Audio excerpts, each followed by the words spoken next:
It's your boy Pop with Prince of Pain Radio, putting on people radio worldwide on iHeartRadio, Spotify Premium. I have the pleasure today, man. It took some months, maybe a year, but we finally here to give you guys the DJ EFN exclusive interview all the way, I think, from Miami because I can see the palm trees. Yeah. We down south, baby. Welcome, DJ EFM, man. God bless you. Thank you for taking the time. I know you're a very busy man.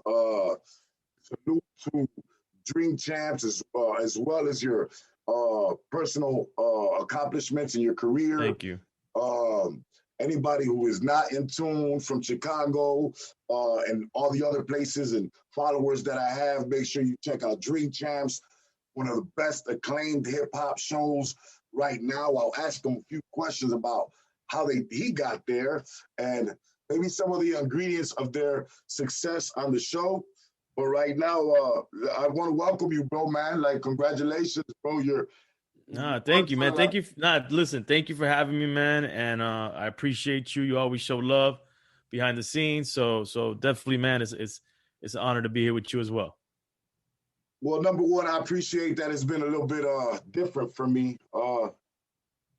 In the whole essence of doing 20 years incarcerated, then having to come home after the big boom boxes and the real thing to an industry that, can be, can have its ups and downs and its bad experiences, just like the streets and everything else, Right, for sure. Yeah, the industry, it mirrors the streets in a lot of ways, man, in a lot of ways. Who you telling? Yes. And I've had my share of that since I've been home. Again, man, nothing but a salute, man, for taking the time. I know in this industry, it's political. It could be immature, you know what I mean? And some people, are the biggest finessers in this thing, and they don't want to talk to you unless, you got something for their pocket or whatever, DJ, right. So I want to get to let the people know, man, where is DJ EFM from his roots, number one, and how you got connected to the tables at the beginning of your career, bro. So I was born in Los Angeles. Okay. So I definitely have West Coast roots. I consider myself kind of like a citizen of both coasts, because although I was raised in Miami, I came here at a young age. And I was raised out here and made all my chops out here in Miami, Florida. I still have family in LA. I went to LA every year, every summer. My grandparents, my aunts, my uncles. Right now I got my nephew, my godson out there. So LA is a big part of my life. It's a big part of my DNA. So it kind of made me a little different in terms of even like my taste in when it came to hip hop and my outlook of life. I had that West Coast side of me as well. And so, growing up, even in LA, when I was really young, my older cousins, I just got into music through them, man. Like they was listening to disco and and salsa and merengue and just all kinds of music. The 80s music was popping off. They're listening to all the 80s pop stuff. So that was all a big part of my DNA and just getting into music. And so when I got a little older and hip hop was, infiltrating my boombox and my radio waves, I started seeing videos. I would see the DJ. And I was like, man, that's the dude right there. He's controlling everything. Right. Like, the MC was cool, but the DJ, just that quiet dude, just he was the instrument. He was the drummer. Because even before then, I liked like metal and rock and thrash. I was a skater when I was younger. So, and I wanted to be a drummer. Like that was before hip hop really got into my life heavy. I wanted to be a drummer. So to me, when I just was totally immersed in hip hop, I was like, yeah, I want to be the DJ. That's the drummer of hip hop. And so that's where the passion came for DJing, and hip hop. I mean, and just to give you a short story, but like I was always listening to hip hop. It was if you were growing up in the 80s, you're gonna get, the LLs, the Beastie Boys, the Dougie Freshes, and all this music is infiltrating Miami 2 Live Crew, MC Shy D, the Gucci Crew. So, but it was when NWA and Public Enemy like really hit the scene hard, at least got to my, earwaves. that was the two groups that really like solidified for me, like that passion, that anger, like everything there. I was like, yo, this is powerful.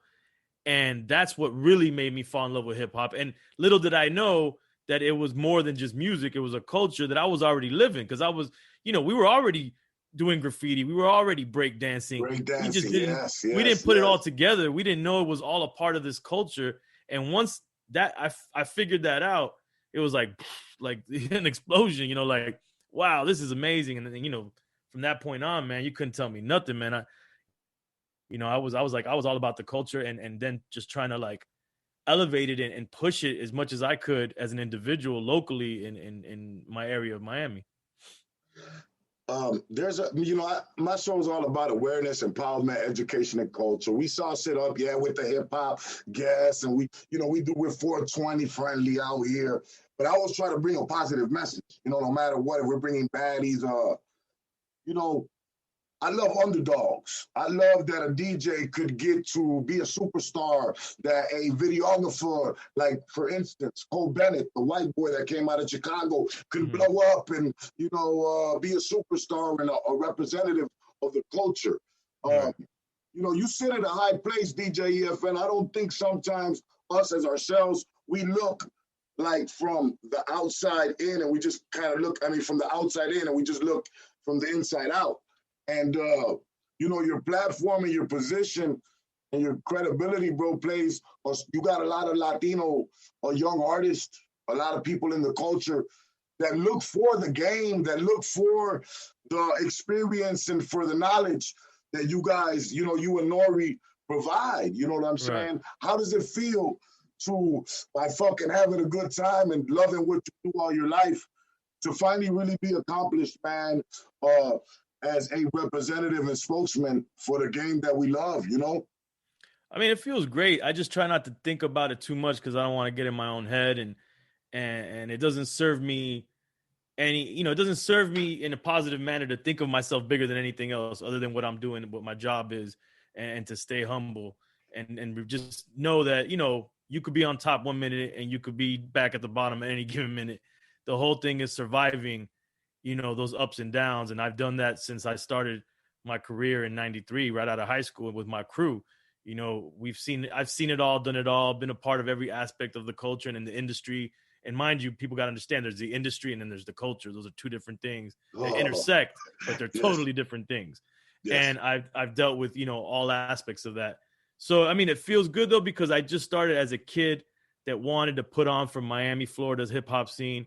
I wanted to help cultivate our scene. I wanted to put us on the map, the city. I wanted to put it down for Latinos as well, for my crew, Crazy Hood, and for us to do that and then some on a bigger scale to impact the global culture of hip hop. That, I couldn't ask for anything else, man. Like at the end of the day, no one could take that away, and I'm very proud of it.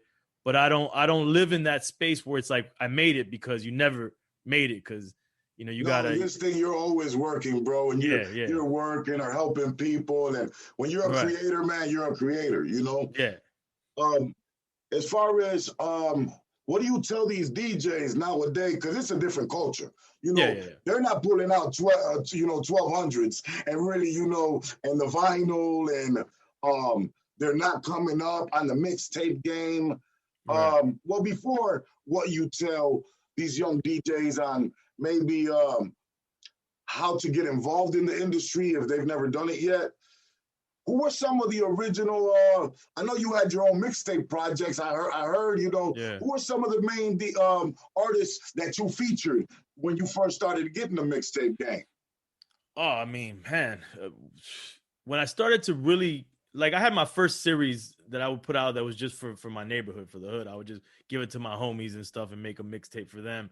And that was cool. And that didn't really have, that had, whatever the music that was out at the time. But when I had the opportunity to expand on that series and really put on for the city, and I was able to get national artists to get on these mixtapes, one of the first artists that national at the time that was really popping was Nori.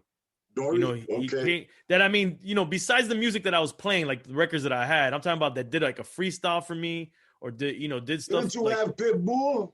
Oh yeah. But at the time, Yeah, the thing is, at the time, okay. Pit wasn't Pitbull. Okay. So that's what I'm trying to say. Like when I'm putting Pitbull on a mixtape, he's not known yet. Right, he's not a Pitbull. He's yet, the kid. He's the kid out right. of Miami. That he's just jumping on the mixtapes, and I'm trying to help him out. You're probably helping him. You're probably helping him more at the time than he's helping you. Oh, I mean, at the time, 100% for sure, 100% at the time. Yes. But then you had some these national artists like a Nori. That I used to have a store called Crazy Goods, and I would have artists come through and do in stores, and I had like Cool G Rap and Nori, and we had like Clue came through as a DJ, and we had like different artists, John Forte, Dead Prez, and I would have these dudes do freestyles on my mixtapes, and I would go and straight bum rush them at conferences, at music conferences, and post up in the hotel lobby and working. And working. Run up on them with 10 of my boys, Crazy Hood, like, yo, we got the 4-track, the microphone, the headphones, the track. That's I need you to drop a freestyle. And if they second guessed it, we looked at them like, you gonna second guess this right now? This is hip hop, baby. We gotta do what we gotta do right now. That's dope. So I was able to get so many artists at the time. I mean, you name them. Like from that mid 90s era on, I had almost everybody.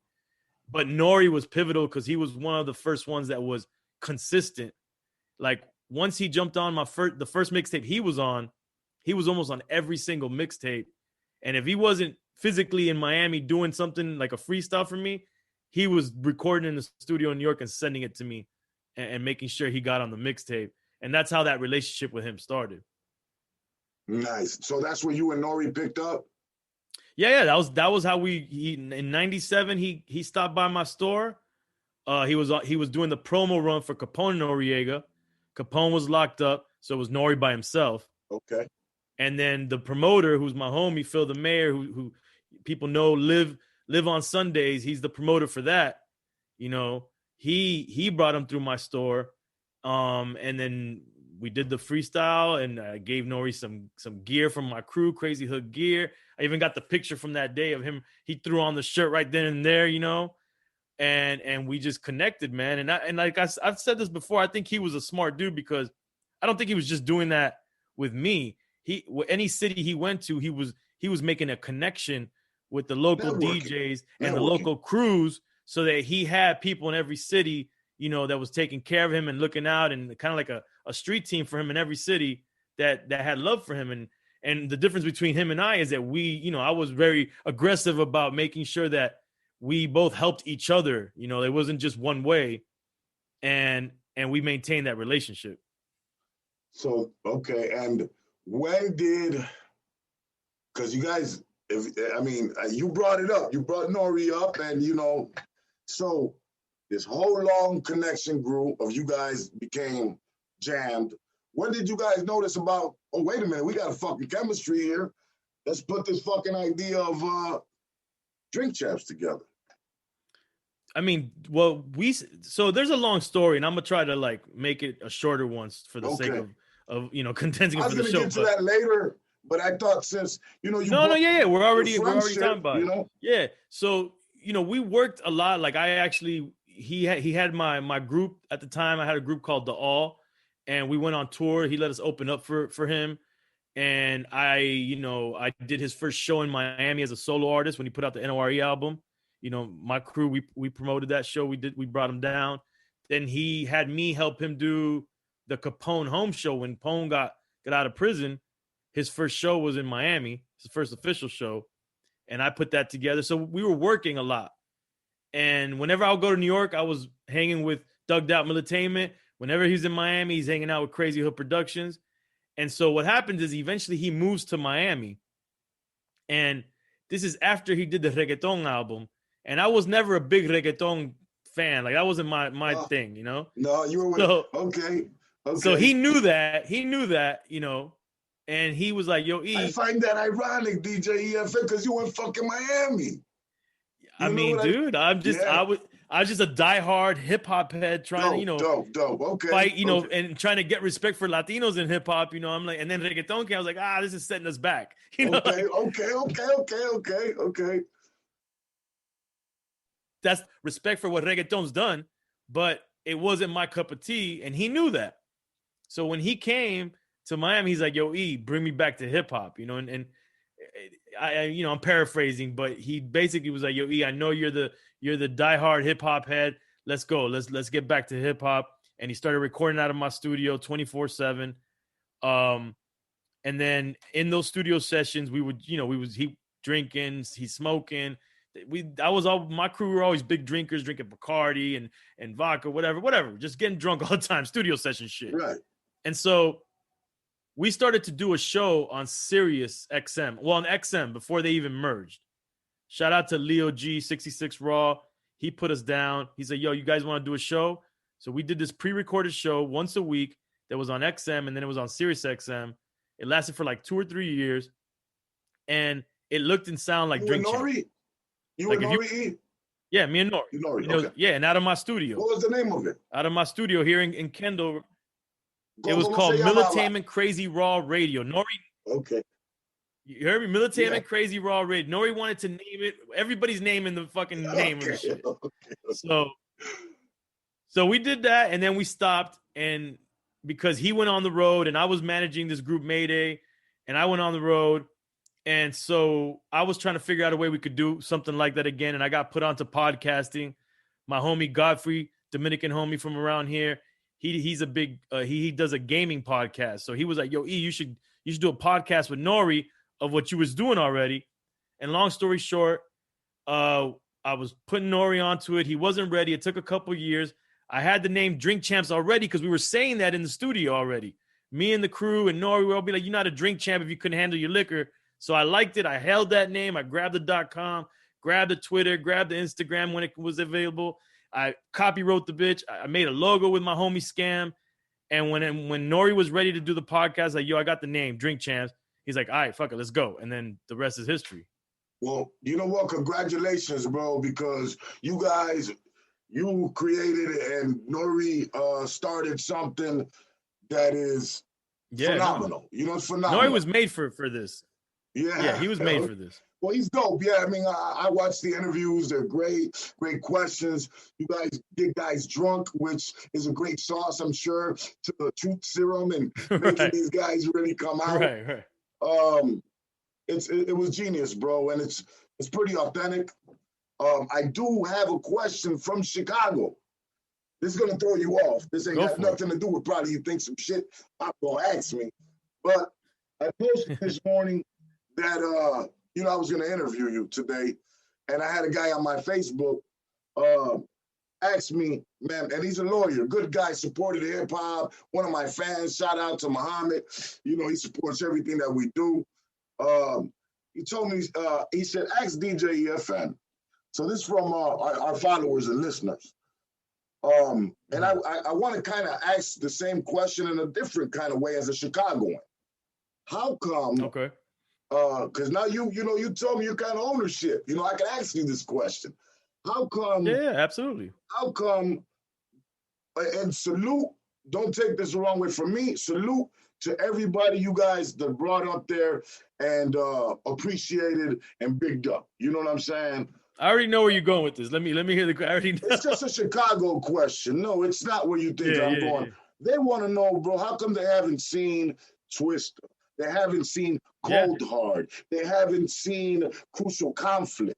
They haven't seen Little Durk yet, and other Chicago pioneers or superstars that haven't been appreciated yet. And what's missing for Chicago to make that connection to celebrate some of these goats that are goats too? That's the question. Right. No, and I'll tell you this, it's pretty simple actually. I mean, look, we've been having conversations with Twista since day one of Drink Champs. Yeah. Okay. You know, yeah, and Common and even we almost had Kanye, and so it's not that we are saying no to any specific region. Like even for me, like I want more West Coast cats. If I could bring you Crucial Conflict as a whole group to Drink Champs, do you mess with Crucial Conflict? Yeah, absolutely. They're legends. I got songs with Cold Hard. I'm with him on 2-3 times a week. I could make that happen, man. If you ever wanted the whole Crucial Conflict, Nah, that would be legendary. Yes, even Twister. Was, I don't know if you guys are in touch. I mean, I mess with his manager, Raw. Yeah, look, this is what it really is. So there's two components as to why some more of people from one region are on the show than others, and it's pretty easy. Well, they're saying they ain't seen nobody from Chicago. That's what they're saying. You know what I'm saying? Well, damn, nobody from Chicago has been on the show. They can think of, bro. And they're like, why is this? Well, we did that one episode when we was in Chicago. That's probably pretty much it. You're right. That you're absolutely right. But look, what the followers said. That ain't even my question. You know what I'm saying? So like, most of the So just so your listeners and people that check you, so they kind of understand the dynamic of how Drink Champs gets booked. Drink Champs gets booked. We're in Miami, Florida. Most of the people that come to Drink Champs just happen to be in Miami, and they hit us up like, "Yo, I'm here. Let's do the show." And we're like, if we're available, boom, we do the show. That's one component of it. Another component is, of course, look, Nori, he leads the conversations. Nori is the legendary Noriega. So, of course, he's going to want to bring in all his fam and all his homies, which are all legends, you know what I'm saying?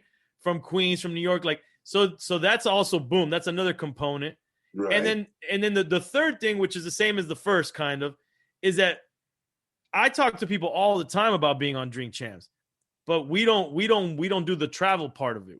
You got to come to us. Man, look, anybody that's listening, you artists, you already know. If you're grinding in this, you're supposed to book your own ARNBB and get there yourself anyway for a platform like that anyway. So I know. Yeah, I mean, look, don't get me wrong. If had we had a different deal structure and we ended up having budgets for travel, then it'd be a different game. But we never did that, so we're not going to start to do that. And so I just tell people, look, with all due respect, I'd be like, just let us know when you come into Miami, and let us know a few weeks in advance, because we do book out, at least like a month worth of shows. So we need to know in advance that you're going to be out here. And that's the way that usually people get booked on the show. But, so you think about it, the further out you go, the less of those artists you start to see on Drink Champs, because it becomes a geographic thing. Like, they not really coming to Miami like that. So, it's really the easiest. It's probably a boring answer, but it's the truth. It's the real truth. I got another question that from the people that not pop. But before I ask this question, I am going to state that before I ask this question that so many people are asking me to ask, that me and DJ EFN, although we did not talk today or don't even talk much, we have both tried to both cause peace and love in hip-hop with everybody. My brother is, a good guy, Cuban Link, that I rock with in the industry.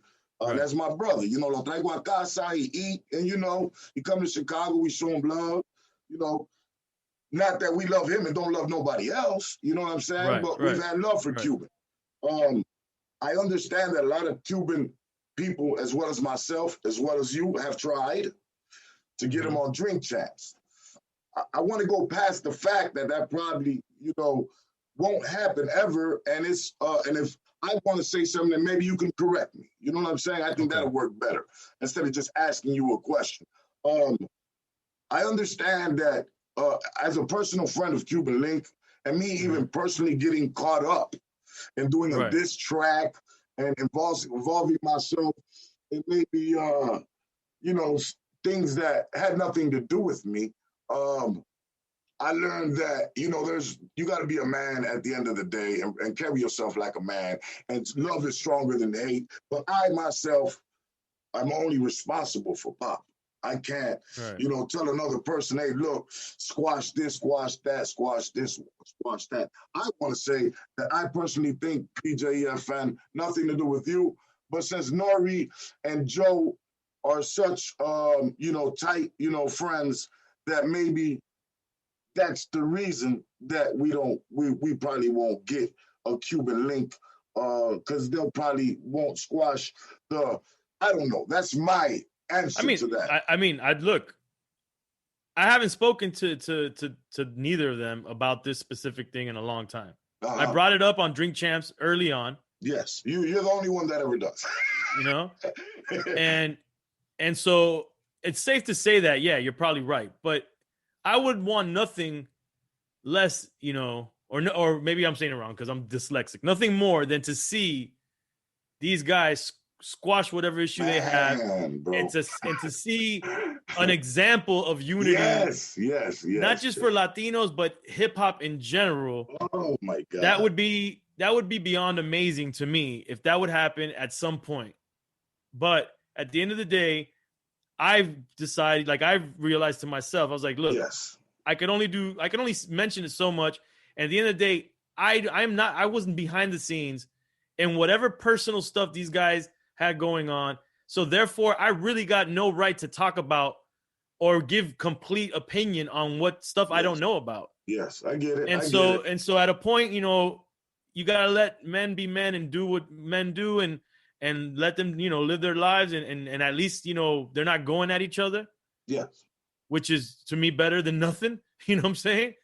But yeah, I would love nothing more than to see these brothers, man, squash it, and for all of us, you know, and the memory of Pun and all that stuff. But you know, what can we do, man? Right. I think the people, I'm with you on that, man. I wish Joe and Cuban take a motherfucking drink over there on someone, Miami or wherever, and, you know, talk that stuff I like, man. Make a positive example for Latino hip hop. Moving on, I would also like to see maybe Chris Rivers, man, you know, get his little, you know, flowers on Drink Champs, you know, get his little salute because he been working, you know. Chris is amazing. I had him on my album on another time.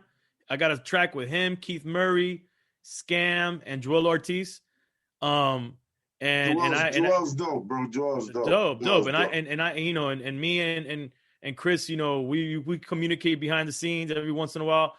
Nothing but respect, and I have so much respect for what he's been able to do for himself, you know, to be able to carve his own career outside, you know, or from under the image of his father, which I think is super dope, and he should know what he's done is really dope. Individually, yes. Yeah. I think we got 2 minutes left here. DJ EFN, first of all, tell everybody where to go follow you at real quick, Papa.